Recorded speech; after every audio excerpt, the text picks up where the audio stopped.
Mga araw, tulala ako kasi sabi ko, ang laki, 3.5. Tapos syempre, tinatanong ko sarili ko, deserve ko ba to na 3.5 million magbabayad ako dahil sa nasabi ko? Sabi ko, hindi naman ako nagmumura. No? Wala naman ako inimbentong mga kwento. Tapos sabi ko, nagsimula to, no, nagalit ako kay Tito Sen dahil tinanggal nila si Marcoleta sa ano. Doon nagsimula lahat yan eh. Hanggang sa pumunta sa bashing ko eh. Kaya sabi ko, teka, parang mabigat yung 3.5. Tapos iniisip ko nga minsan, paano yan pag may tao na maliit na may magsabing masama sa isang korporasyon? Ganun, ito na ba yung standard natin? Magbabayad na lang tayo ng magbabayad ng 3.5 or higher? Parang naapektuhan na yung natin, freedom of speech. Naintindihan ko yung freedom of speech kung nakakasakit ka na. Okay, pero yung parusa, parang mabigat. Kasi this will be a precedent, I think. Wala pa akong naririnig na ganito, nagsalita ka, magbabayad kang 3.5. So this will be,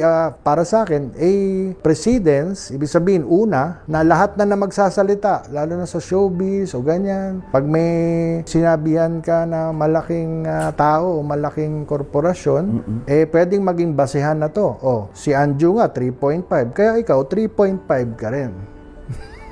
Anjoy na nagsalita matapos ang 3.5 million na desisyon.